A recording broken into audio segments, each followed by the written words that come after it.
Hello, it is G with Aroma G's Botanica and Reverend Roy.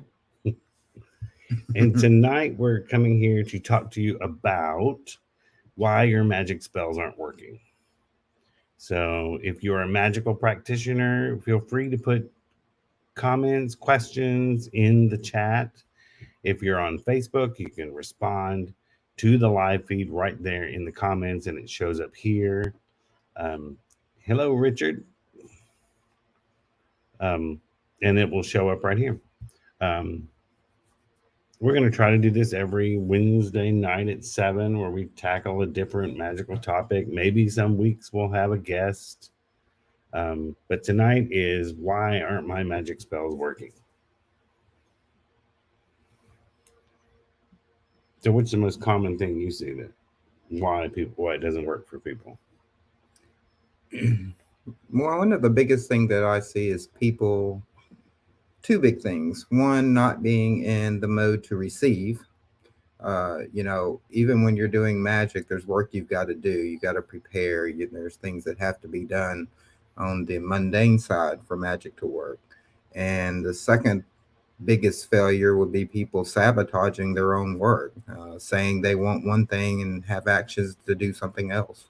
So we have to be ready to receive, and we also have to put ourselves in a state of mind to be successful with the magic. Now, I think sometimes people don't plan out a spell with enough thought. It's like they don't give it an itinerary. Right. Um, it's just like I want this. Well, you have to look at it like I want this, but in order to get this, this has to happen. And for this to happen, that has to happen. So, and then you deal with all the other people who are involved in it. So, I think planning a spell, some people just rush into it. They do it too quickly. They do it in the heat of the moment. They do it with the head. Sometimes, sometimes both the head and not the heart, or the heart and not the head, and plan everything out. I So, see a lot of people asking about spells, and they like being successful in their business. I'm starting a new business. I want to be successful. But you got to do more than the spell. You also have to advertise. You have to have a product that people want. You have to do the social media like we're doing now. All of these things are factors in today's world, and just burning a candle isn't going to make your business completely successful. You have work you have to do.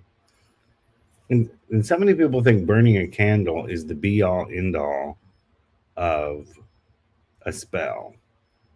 Um, the petition that you put with it is a big thing. It's like, what did you say? What did you ask for? And were you clear about it? And you need to be very specific in that petition about what you want, how you want this to turn out. What is your end goal? What is your picture? Um, and that's lacking a lot of times too, is people actually don't have a goal. They're just, oh, I want to be successful in this. Well, what does success mean to you? What would make you successful in your own eyes and in your own heart? And that needs to be a part of your petition. Yeah, because some people's success is not $1 billion in the bank. It is having some little 2 bedroom warm cottage in the forest where someone else wants a penthouse. So, for anyone, if you're on Facebook, two bit of housekeeping things. If you want us to see your name, you don't have to. Just go to streamyard.com/Facebook and just agree. Say, I give StreamYard the ability to see my name. Otherwise, we see you as Facebook users. So we do have one. So hello, Facebook user. Sarah, Randy, M Lady, Richard. Yeah, welcome to everybody popping in. So yeah, what questions do you guys have about spell work? Do you cast spells? Have you thought about casting spells? Um, we can also give advice here too about spell casting, because that's also a part of it, is going to a, I guess, seasoned practitioner sometimes and asking them, are you doing it right? Or I don't want to say there's a wrong way, but sometimes is a wrong way. You also have to have realistic expectations. What you're wanting has to be obtainable. I was talking with a lady one day who was, trying to win big candles and saying, that they weren't working. She wasn't winning her $1 million that she was asking for. So we started talking about, well, what are you doing? Are you putting it on your lottery ticket? What all are you doing? How are you working on this? And then she goes on to tell me that she's been buying Lucky Seven tickets. Well, and I don't know about other states, but in Tennessee, the Lucky Seven ticket, the most you can win is $7,000. So you're never going to get $1 million buying Lucky Seven tickets. So you have to be realistic in what you're trying to do. And it sounds like prepared. Do some research. Someone on Facebook asked, "It's my understanding that a spell is a means of putting out into the universe what you are seeking. It's like setting intentions. Is this correct?" That is exactly correct. It's letting the universe know what you want. And it's working with that energy. Spells are just energy that we put out there to the universe to align ourselves with the things we want. And yeah, because it's always used to call a spell a prayer with props. It's not a lot different than praying, except it's a little bit more elaborate.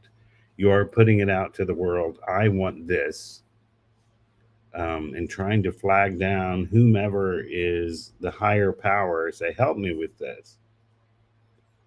Randy asks, if you do a spell against someone, is it true it comes back ×3?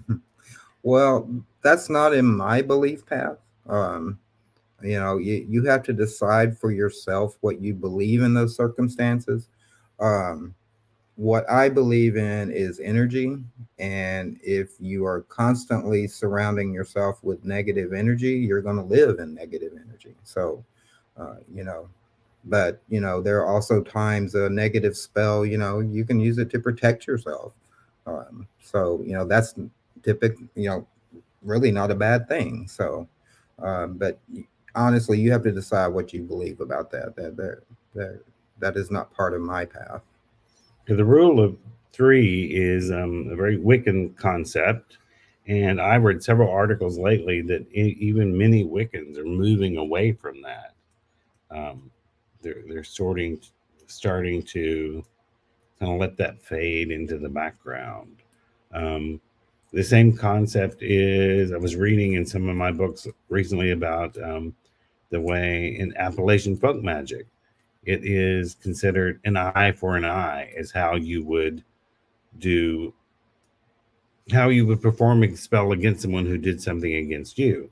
So will it come back to you? And the concept in Appalachian folk magic or folk magic of is in granny magic and things, is it has to be justified, and a step beyond what we normally talk about justified. It has to be equal. Um, the punishment has to fit the crime, and if it doesn't, if you go too far and you try to way overly punish someone for what they did and it doesn't really match up, then they believe it will come back to you because you have thrown the scales out of balance. So you wouldn't spend 10 years in prison for a parking ticket. So yeah, the punishment has to fit the crime when you're working on things like that. And does what the person did even merit negative work? Just today I saw someone on Facebook make a post about they got ghosted on a date and person didn't show up. So what spell? They were asking for recommendations on how to hex this person. It's like, why hex them? Move on. Is it really that important? Yeah, Well, let them go. Yeah, some people want to throw spells against the wall and see what sticks. I mean, would you say it was a first date? Yeah, first date. Well, whoever ghosted them dodged a bullet. If Be thankful. Be thankful that they got away from this person, because you want to hex someone because they didn't like the date they had with you. Sounds like they dodged a bullet.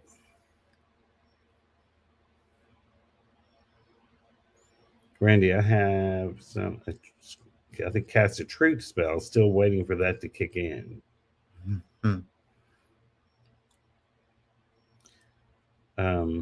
That's like a battle of wills. Is their stance firmer than yours? It's also something you want to be really careful with.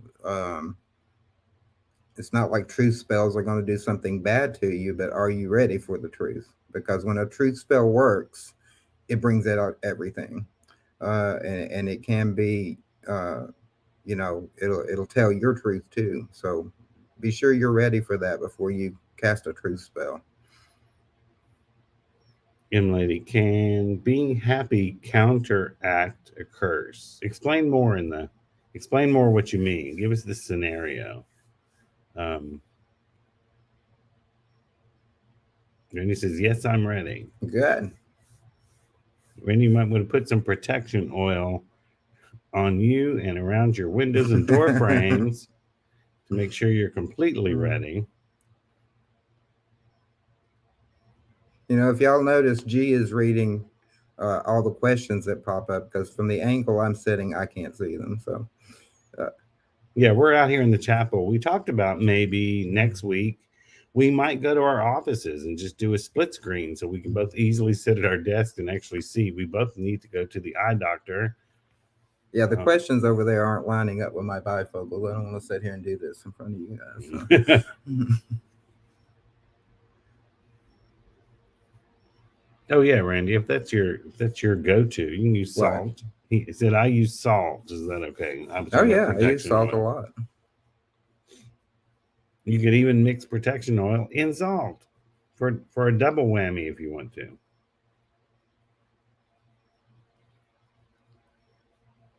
Lady, if you heard me, I don't know if you heard me before. Could you expand on what you said? I'm not quite sure. Understand what we mean about being happy counteract a curse. Facebook, will you guys do a live telling ghost stories about the spirit room? Well, there's not a lot to tell about the ghosts in the spirit room. We could do it sometime. I did put the other day. I think Virginia put out a post. What's your favorite thing about the spirit room? And I replied, the ghosts. Well, maybe one night we could actually do this from the spirit room after the store closes. See if they want to join us. Or a live seance. Yeah, there we go.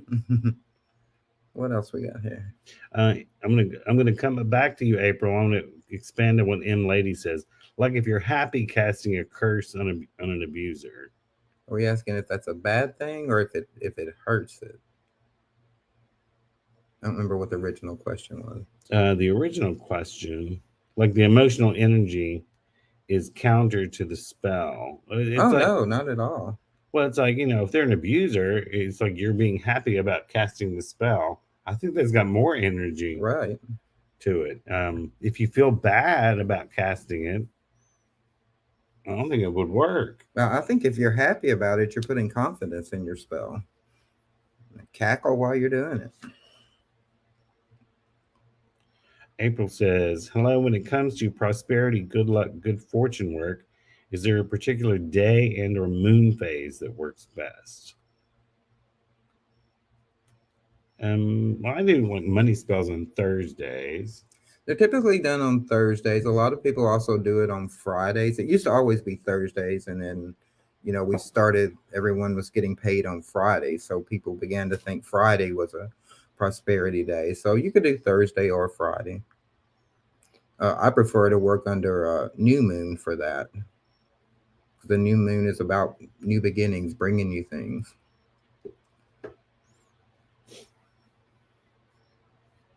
Hopefully that answers your question. Robin of the Elves. Cool name. Hi guys, reversal spell. Specific target doesn't seem to get affected, but others around her seem to get walloped. What's the work around if I only have pictures to utilize for personal effects? So the first part is specific target doesn't seem to get affected, but others around her do. Well, I would say that she's using a lot of protection work, or they are using a lot of protection work on themselves. Um, I would get more specific and exact in the reversal spell I'm doing, that it only affects this person. And also, I did one time, um, I was doing hot foot on someone and it was not working because they also did magical work. And I contacted another root worker and asked their advice.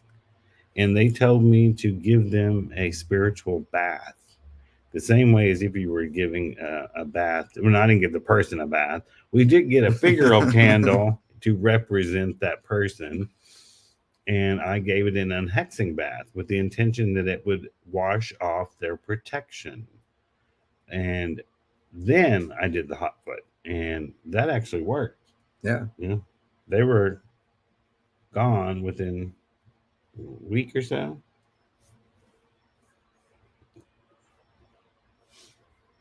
And going back to the reversal spell, a good thing to keep in mind when you're writing your petitions out, as well as saying what you want to happen, you can always say what you don't want to happen. Now, I want to obtain this, but I want it to come only this way. I don't want this person hurt, and so forth.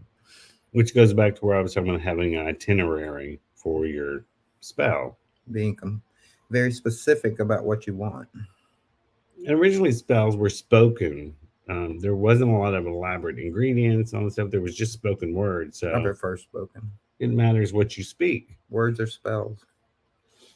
Someone on Facebook wants to know, so what is the prevailing opinion on doing spell work that affects others, i.e., spell to break up a couple so one can have a relationship with someone who is in that relationship? That's a good question It because is a we good talk about this question. a lot.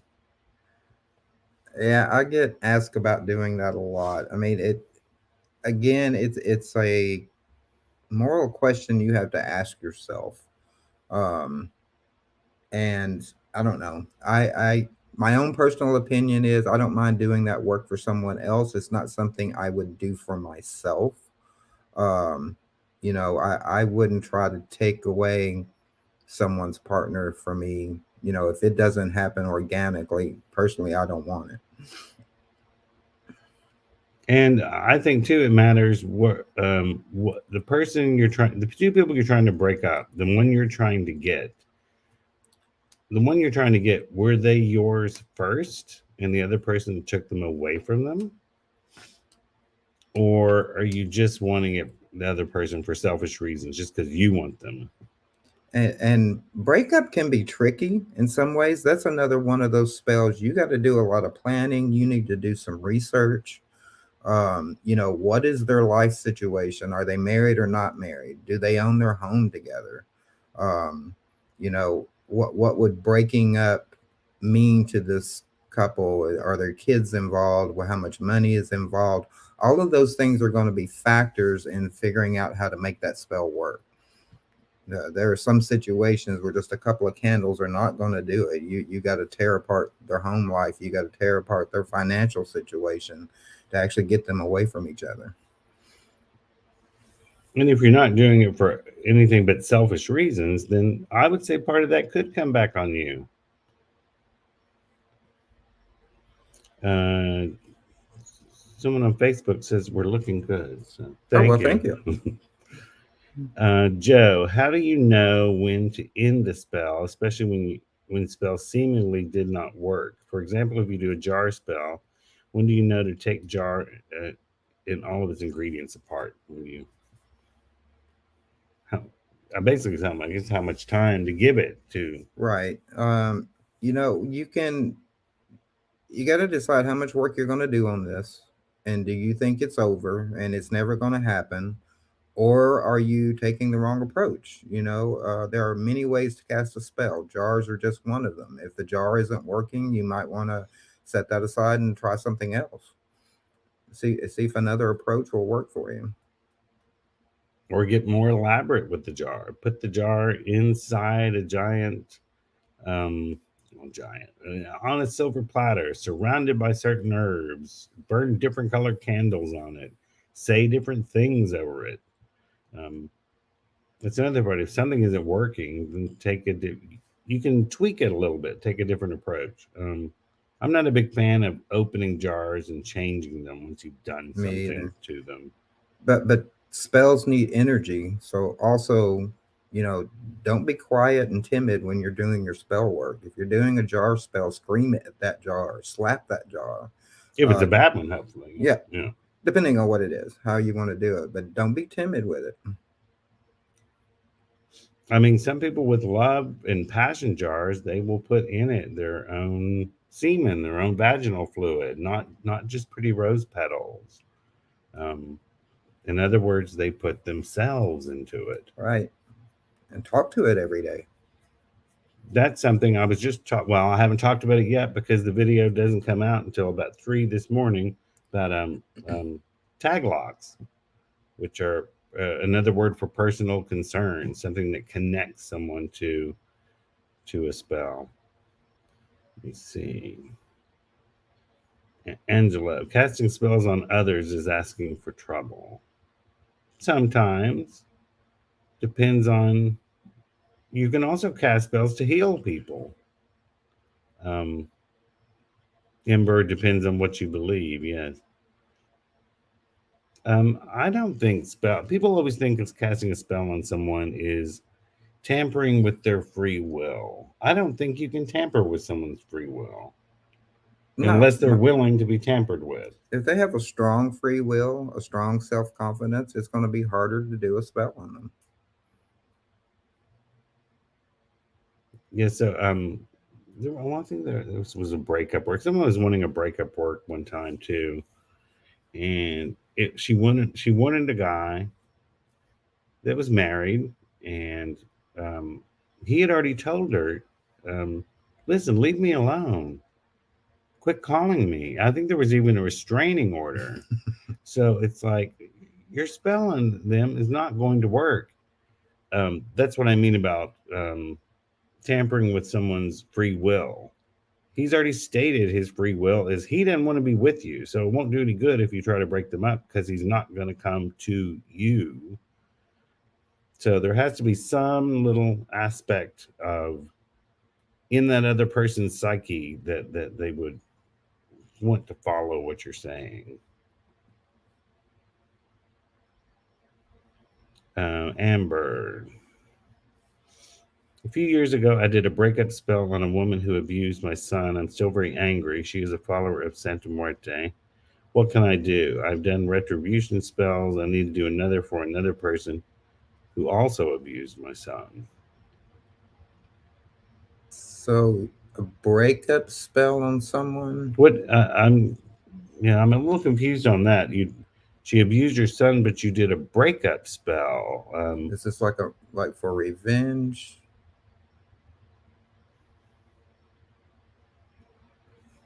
I have done retribution spells. I need to do another for another person who also abused her son. I mean, here's another thing to remember too is spells don't always work.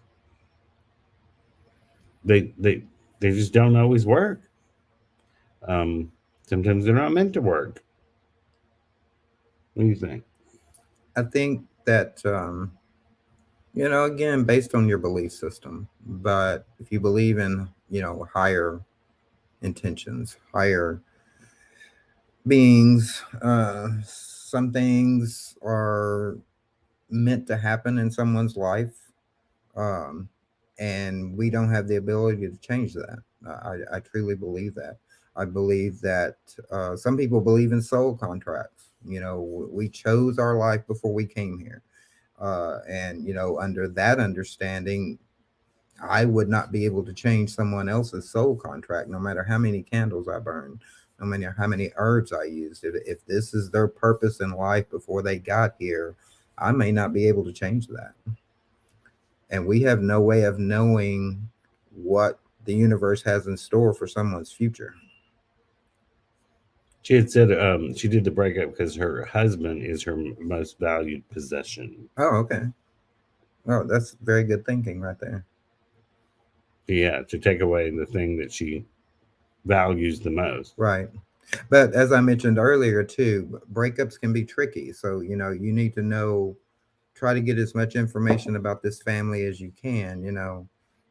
Again, are they married or just living together? Do they own their home together? Do they own a business together? All of these are going to be factors that you're going to have to work through for the breakup to get there. And abusing someone is actually a very good reason to do I think it's darker an work. excellent reason. So if this part isn't working, the breakup part isn't working, then backtrack what Roy said about something else where, fine, just set the breakup aside for a while and then go wreck their finances, which could then cause a rift in the marriage. And then you move in and do the thing that didn't work. Another Amber. This is a fun question. What spells would you recommend for beginners looking for something fun? Hmm. Something fun. Well, um, money spells are always fun. We all want enough money to live on. We all want to have, enough money in our account to pay the bills and buy the groceries. So, you know, you could do prosperity work. You don't always have to ask for $1 million to do a money spell. You can just do a money spell that I have what I need. That I have enough money to pay my bills and live comfortably and not put a dollar amount on that. Or you have enough money to go out and have fun. You have enough money to pay the bills and party. Right. Now this question's for you. Okay. Because you do this more than I do. Mirror spell. Is it better idea to dispose of it after it's created or better to dispose of it off the property? Personally, I would keep it. I don't have any problems with keeping like the mirror or any props. Just clean them thoroughly. Make sure you get all the essence of the spell you did off of them, and you can reuse it. I tell them about the part you always tell people about when you're doing a spell, looking in it, when you're creating like a mirror box or something. Yeah. So when you're looking at again, it's because energy spells are energy. Like if you're doing a spell using a mirror or a mirror box or so forth, make sure you never look in that mirror or try to keep it turned at an angle so your face isn't in it and you don't make eye contact with it. And if you do make eye contact with it, clean it before you go any further because you don't want to capture your own energy in that mirror that you put in that spell. Yeah, use something like Florida water, not Windex. Or vinegar water is good. Vinegar water. Because you can actually cleanse with vinegar. Kelly Hudson. What if you're a Christian and believe in Reiki and certain things magic? What if you are Christian and believe but you also believe in Reiki and magic? See, I don't think the two are exclusive. Some of the best magicians we've ever known were in the Bible. Moses, Jesus. There was a whole lot of magic going on there. Prayer, depending on the type of prayer, it is a form of spell. It is a form of magic. Reiki is a healing modality that's done with energy. There were a lot of healings done in the Bible. So I don't find them to be that exclusive myself. There's a lot of curses in the Bible, too. Yes, there are. So I think that's a conversation between you and God. The one thing we see sometimes is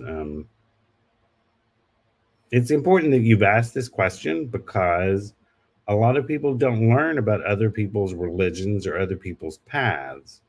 They just go by, and a lot of times, unfortunately, this is a Christian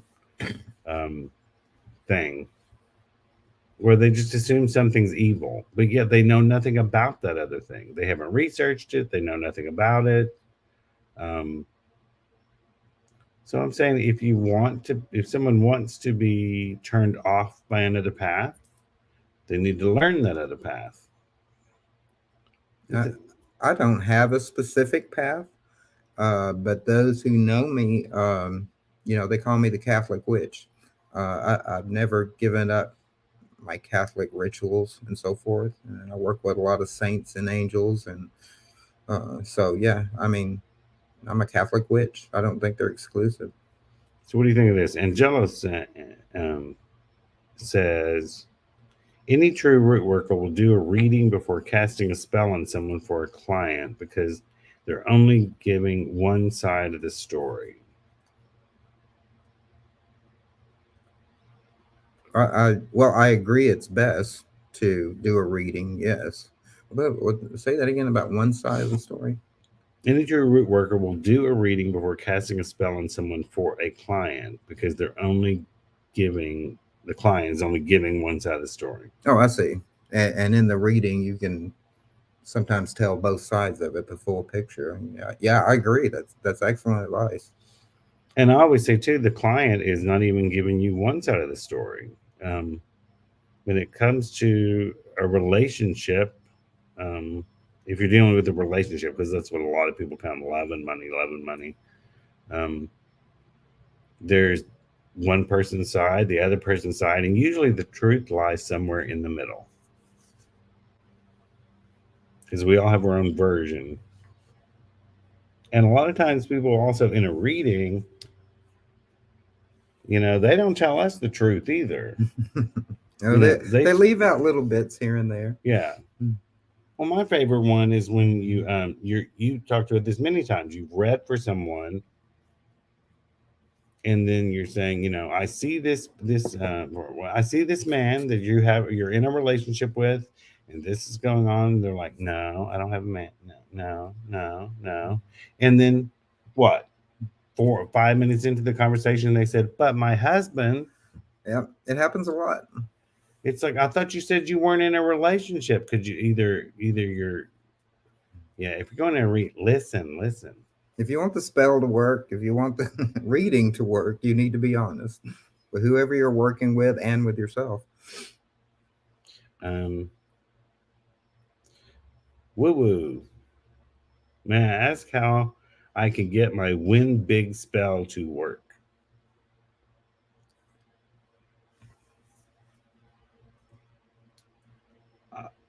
Well, there's lots of different things you can use. You can use the oils, you can use the sachets. Are you going to the casinos? Are you buying lottery tickets? Um, baths. If you're going to casinos, I would even do some kind of win big bath before you go. Put yourself in that energy. And then whatever you're working with, what casino you're going to, what lottery you're working with, what are the restrictions on that? The example I gave earlier, you can't win $1 million with a lucky 7 card. But you can't just depend on a win big oil to do it all for you. You got to put yourself in that space. Yeah, and there are also going to be 10 other people in that casino who did the same bath. Right. So you better make sure you put a lot of energy into it. Hell, throw some coins in the bottom of the tub when you do that bath. And some herbs in your shoes. Let's see. Heather says hello from Murfreesboro. Hi, Heather. There's Virginia. Hi, Virginia. Joe, I consider myself a Catholic witch as well. Cool. Angelo, I'm a Catholic hoodoo practitioner. The saints can be powerful. Awesome. Need a working fast, go to Saint Expedite. Exactly. Joe River, Catholic, eclectic, solitary witch here too. LAMO. Yeah, good. We tell people good for you that we're Episcopagan. Let's see.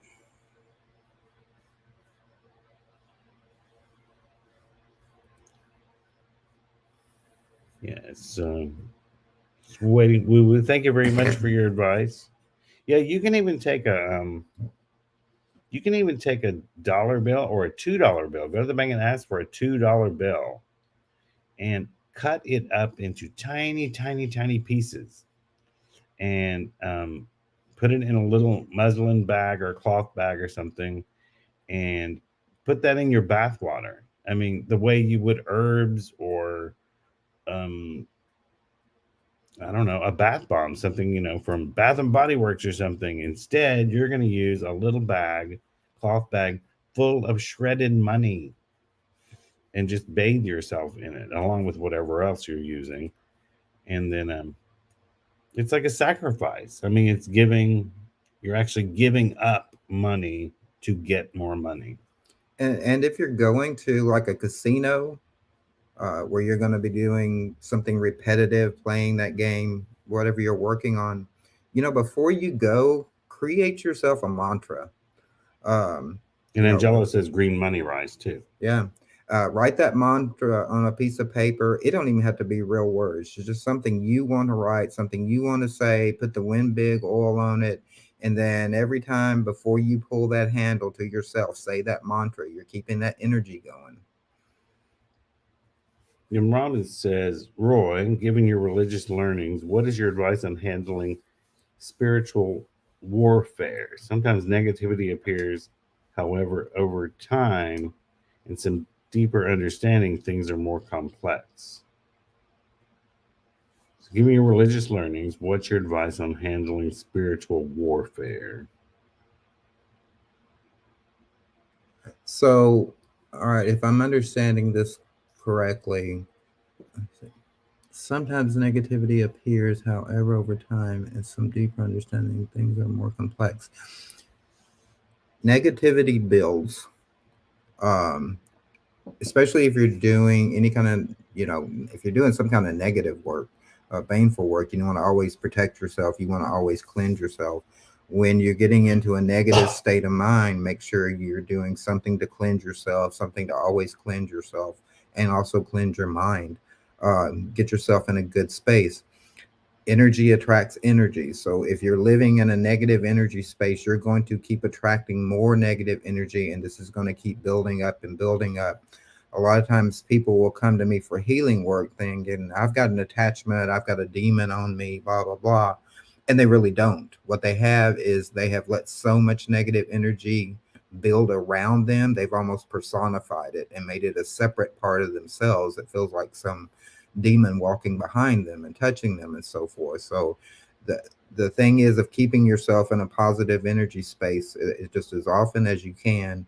And when you can't be in that, cleansing yourself, find that way that works for you to get that nasty negativity off of you. There was an episode of Charmed where they did that. They had vanquished so many demons in the house that all the negative energy had coagulated together into an entity. I totally believe that happens.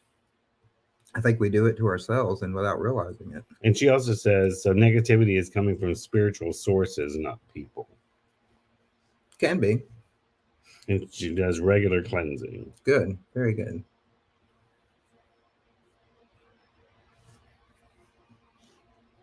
So also put in the comments, what else do you want us to talk about from our times coming to a close? We're going to do this like 45 minutes every week.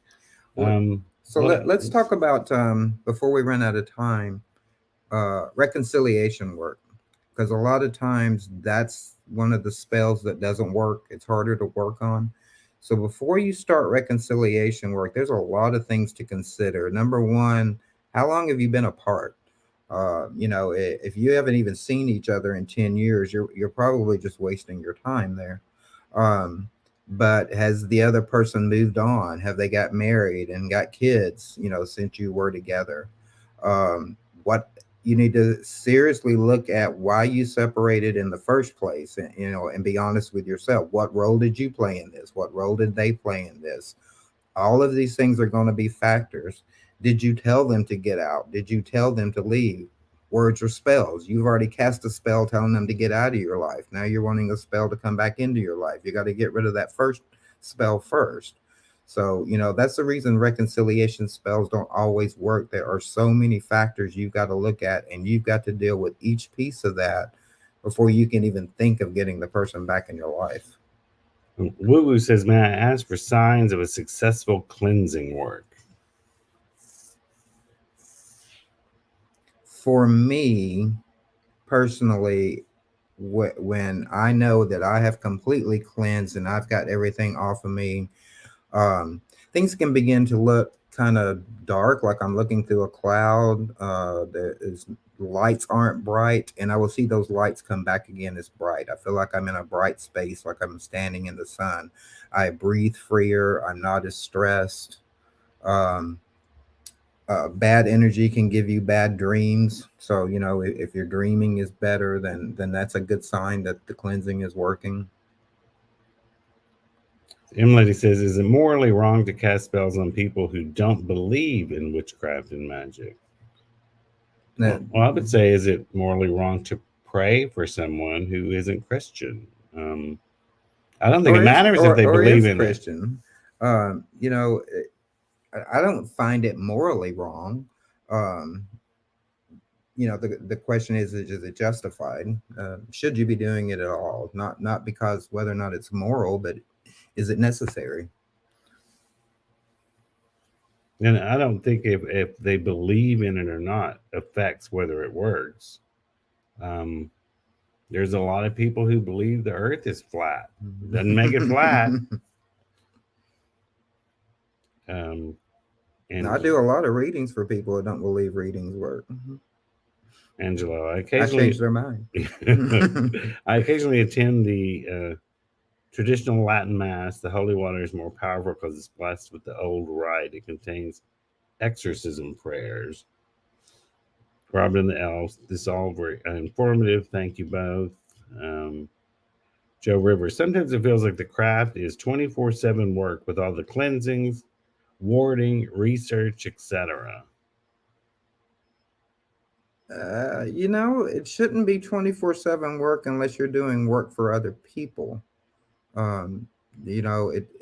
It shouldn't be that difficult. You shouldn't have to be cleansing yourself every day. So you may want to think about how you're approaching this. And if you're doing work for other people, I don't know. If you're doing work for other people, then yes, it would be 24/7. I gotta. There's a gnat. Yeah, there's a gnat out here. I'm not waving anybody off. Kelly, I'm a psychic dreamer, have been all my life, and I had a lady talks to me. Still don't know who she is. See if he can tap in and tell you who it is. Well, I'm not sitting here. I can't.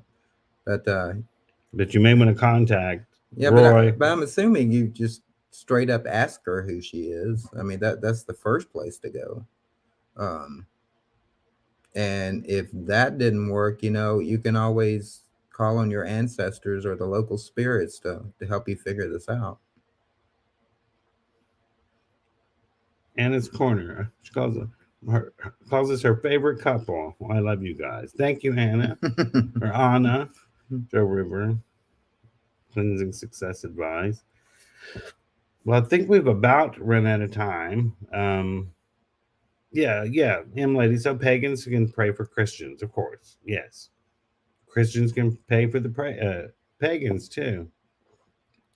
I'm all about somebody praying for me if they're praying for my good and that I'm happy. I'm not much into people praying for me to change who I am. Right. Like some of the people want to pray for us because we're a gay couple. Right. Even members of our family. Of course, we're getting older, so the members of our family are dwindling down. Except for the really young ones who these days don't care. So this has been really interesting. We've had a good time. Make sure to let us know if there's certain things you want us to talk about, certain topics. You can always email us, info@aromagees.com, or stop by the store, or pop in Monday through Friday. We do free readings Free tarot readings on YouTube, 11:30 a.m. Make sure to go to aromagees.com, our store, if you want to support us and see what all we have there, which is about 3,800 items, metaphysical stuff. And Benjamin, we all know that praying the gay away really works. Yeah, No. And Who is that? Benjamin. Benjamin who? You know him, Benjamin Goldberg. Oh, hey Ben. Papa G, you have stepped up with your channel. I love all that you guys are doing. Keep it up, Cindy. Yeah, I'm even talking about doing a morning show if I can squeeze in enough time. We just might be live 24 hours a day. So, but until next week, Nick, we got to come up with another topic for next week. I hope this has been helpful. Yeah, I hope you've enjoyed it. So I think we covered why maybe some of your spells weren't working. Just to recap, plan things out. Kelly, I miss Denise. We still talk to Denise. Hey, Sarah Barnett. Yeah, I saw your thing come through. It's going to be a lot of fun.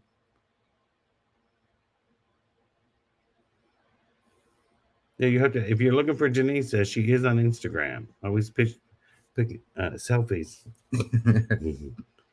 But yeah, I think we covered some good things about how the main thing is about planning out your spell, saying exactly what you want, and figuring out how you're going to get it in a sensible way.